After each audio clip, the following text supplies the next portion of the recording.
The number of cell phone users in this country rose from 100,000 in 1987 to more than 24 million by the end of 2010. Now, there's always been suggestions and concerns over health issues around cell phones, and now Health Canada is suggesting people limit their use. Dana Hutchings joins us now with more in tonight's Checkpoint.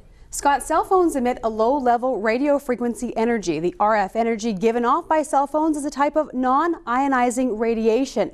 And while Health Canada says more research is required, data suggests RF energy might cause cancer, and kids and teens are most at risk. Even if they're side by side, teenagers spend a lot of time talking and texting on their cell phones. A lot. 24/7. Probably like 5 hours. But now Health Canada says maybe that isn't such a good idea, calling the radiation from cell phones a possible carcinogen. The government agency encourages parents to reduce their children's RF exposure from cell phones, since children are typically more sensitive to a variety of environmental agents. So does that worry teens? My mama tells me that all the time. She says you're on cell phone too much, like kills brain cells. Makes you think in a way. It's a little concerning, but at the same time, everyone has them, so. I'm really not concerned about the use of my cell phone and it affecting my health. Canada now joins the UK, Germany, Russia, Belgium, India, and Israel in warning parents to limit cell phone use for kids under 18. While Health Canada says the science is still inconclusive, it does make suggestions for anyone who uses a cell phone. Limit the length of cell phone calls and replace cell phone calls with text messages or use hands-free devices. Texting and hands-free calls emit less radiation and are considered safer. Health Canada isn't saying don't use a cell phone, it just wants the public to take precautions to avoid the potential risks.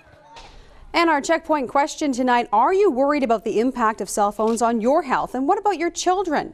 You can tweet us at CHEK_news, on Facebook at facebook.com/CHEKnews, or email checkpoint@checknews.ca. Scott, 5 billion people around the world have cell phones. In Canada, 24 million use them, which is significant when you realize our population is 34.5 million. And now Health Canada is reminding everyone to reduce their exposure to radiation. Our checkpoint question tonight, are you worried about the impact of cell phones on your health? And what about your children? Here's some thoughts from the streets of Victoria. Really, overall, just in Victoria with everything else that there are here that are putting out radioactive waves is more than what we get from our cell phone. So I'm not worried about it at all. Not particularly. No more than I am about half the other things, additives that are put in my food. It's hard to like stop using your phone after you've developed a pattern of using it so much, but I guess like I could not use it like as much. I haven't been proven any side effects of how it damages humans, but I can see how it could. I haven't personally, I'm on my phone a lot and it hasn't done anything to me. I talk on speakerphone most of the time anyways, so I think I'll stick with that, keep it out away from my body, and we'll be good to go.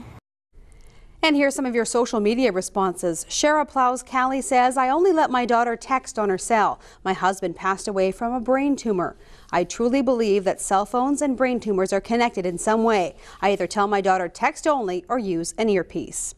Joe Carr says, I've used his cell phone since they first came out. I'm not worried about the health effects. However, I've always limited my use to essential calls, actively managing my use.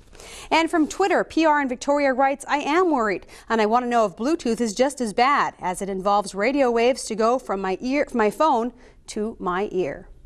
And again, Health Canada says the science is inconclusive about the link between cell phones and cancer, and more research is needed. And that's tonight's Checkpoint.